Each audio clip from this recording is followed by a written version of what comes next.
My name is Fiona. I'm a 33-year-old housewife. It's been a year since I got married, but we don't have any kids yet. Let's have kids soon. My husband, Tyler, loves children and was very eager from the start of our marriage. But we haven't been able to have a baby. Maybe you should get checked out at a hospital. Tyler told me so, and I went to the gynecologist. After many tests, the doctor told me there's nothing wrong. Just when I felt relieved, I'm sorry. I want a divorce. he suddenly declared it.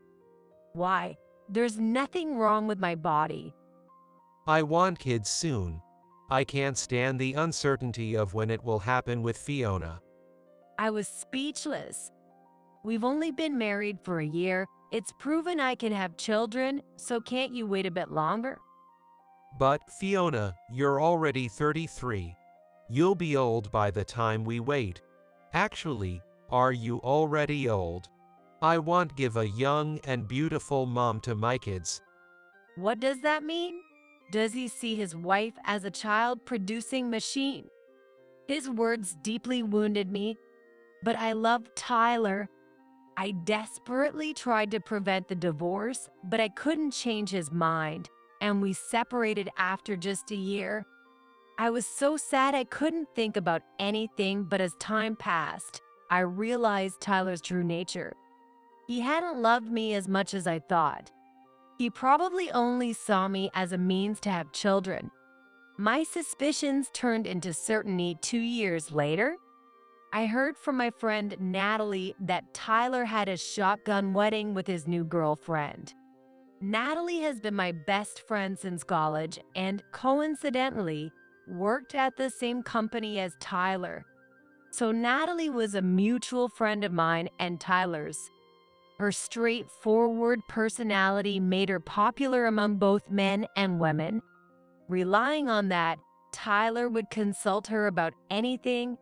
He seems to have been in a relationship with his wife since he was married to Fiona. What does that mean? He was cheating. Yes, he blamed you for not being able to have children, while he was conveniently playing around with another woman. Natalie set down her coffee cup roughly and looked at me. Don't waste your tears on such a guy, Fiona. Find someone new. Encouraged, I finally moved on. Then, a year later, I got remarried. I had been working part-time at a call center since the divorce and had started dating Jesse, who was 2 years older than me. After dating for 6 months, he proposed. I'm really happy, but, well, Is it because of me? no, it's not that. I might have trouble getting pregnant. What do you mean? I detailed the circumstances of my divorce from Tyler. It's just that? Jesse laughed it off. The doctor said there's nothing wrong with you, right? Besides, getting pregnant is something couples face together. Stop making it seem like it's all your fault. Tears spilled from my eyes unexpectedly. Imagine, if we can't have children, then we'll just walk through life together, that's all. Jesse hugged me. I will never forget his warmth. Being remarried, I was truly happy. Jesse was good at household chores and took care of everything himself. I was single for a long time. But thanks to that, I met you, Fiona, so I'm thankful to God. Jesse smiled shyly. His smile was very cute. He was also good at cooking, and he treated me to genuine Italian cuisine. Tyler wouldn't even take out the trash, and I had thought all men were like that, so everything was a surprise to me. I was truly fulfilled. One day, 6 months after getting remarried, I found out I was pregnant. During a regular checkup at the gynecologist's, I was told, "Congratulations." I couldn't believe it and went home to tell Jesse, who had just returned from work. Really? That's great, Fiona. He suddenly grabbed me by the waist and lifted me up, which startled me. "Stop it, Jesse." Oh, sorry. I didn't mean to startle the baby. He hurriedly put me down and gently stroked my belly. I'm glad you're happy. Of course. It's our child, after all. Seeing Jesse's eyes well up, I nearly cried too. It's thanks to you, Jesse. Being with you, I've felt so at peace. That's why I think I was able to get pregnant. Take care of yourself, okay? Don't push yourself too hard. Yeah, I understand. The next 9 months were like a dream. I had almost no morning sickness, and once I was in the stable period, it was really fun to go shopping with Jesse and pick out baby items. One day, a week before the due date, my phone rang. It was from Tyler. I hesitated, but then I pressed the call button. Hello. Hello, Fiona. It's me. Yeah, it's been a while. I heard from Natalie. Is it true you're pregnant? Yes, it's true. Why? I thought you couldn't get pregnant. What a thing to say now. I was speechless. Maybe I should have been more patient. Tyler made a tasteless joke.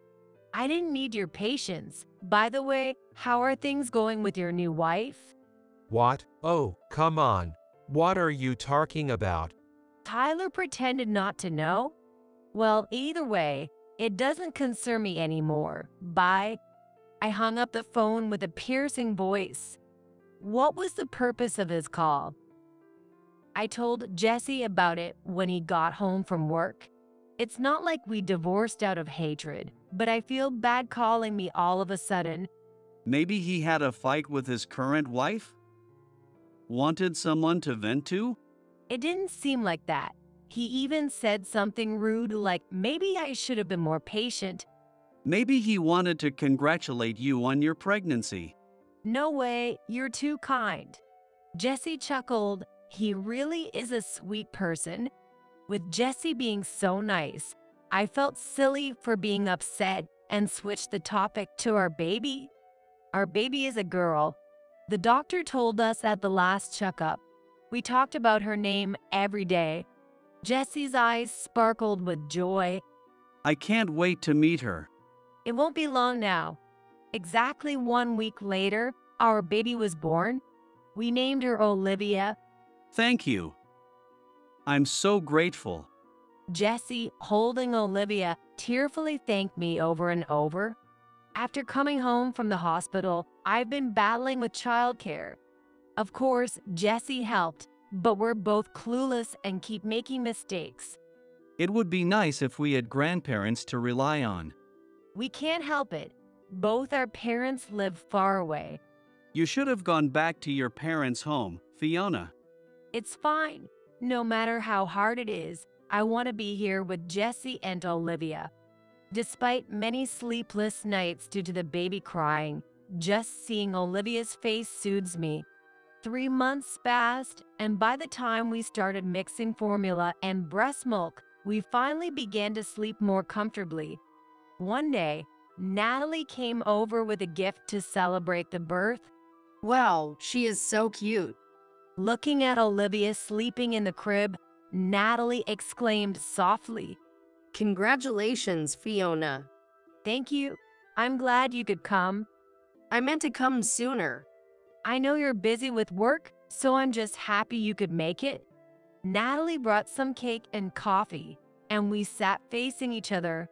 As we talked about Olivia, Natalie brewed a second cup of coffee. Then she started, I know you're at the peak of happiness, Fiona, but I need to tell you something. Will you listen? "What is it? You're being so formal." Yeah, it's about Tyler. He had a child quickly with his current wife, right? So, he thought the infertility issue was you. Of course, he would think that. But he reconsidered after hearing you got pregnant. He wondered if there might be something wrong with him. I was more puzzled by Tyler than anything else. Tyler has a child, doesn't he? What's the issue? He accused his wife of cheating, saying, It's not my child. Who is the father of this child? That man is an idiot. Natalie was utterly appalled. What? That's too much of a leap, isn't it? When he consulted me, I thought he was a real fool. So Tyler was seriously troubled by this? Seems like it. Still, Natalie comforted Tyler. Guess what he said then? A leopard can't change its spots. I can't trust anyone. Does he understand what he's saying? It's ridiculous how he can say such things, disregarding his own behavior. Both Natalie and I were appalled. His wife was furious. They had a huge fight, and she went back to her parents' house. That figures. He came crying to me, "What should I do?" But I yelled back at him to see if I knew. Imagining Tyler getting scolded by Natalie made me laugh again. Anyway, that's the mess Tyler's in. I'm just worried he might say something unnecessary to you, Fiona. It's okay. He's no longer relevant to me. Yeah, but he's not acting normal. Seeing Natalie genuinely worried, I thought to myself how kind she really is. I'll block Tyler's calls. That's a good idea. I'll tell him not to contact you. Just then, we heard Olivia waking up from her nap. I stood up and picked her up. Can I hold her? Natalie reached out her arms. As we both soothed Olivia, Tyler's issues completely slipped from my mind. A month passed, and I was busy with childcare. There was no contact from Tyler. However, Tyler's wife suddenly showed up with their child. She had gotten our address from his mother. I had given his parents our address just in case they needed it. Emma, Tyler's wife, appeared to be in her 20s, a young and pretty woman with striking large eyes. Her nearly 2-year-old son, Mike, looked just like her. We sat across from each other on the sofa. Mike was playfully entertaining my daughter, lying down. Sorry for the sudden visit. I just really needed to apologize to you, Fiona. Emma started. Apologize? Yes. I was dating Tyler without knowing he was married. I'm truly sorry for everything that happened. I was honestly taken aback by her apology. It's a bit late for apologies. You came all this way just to say that? No, that's not all. We've decided to get a divorce.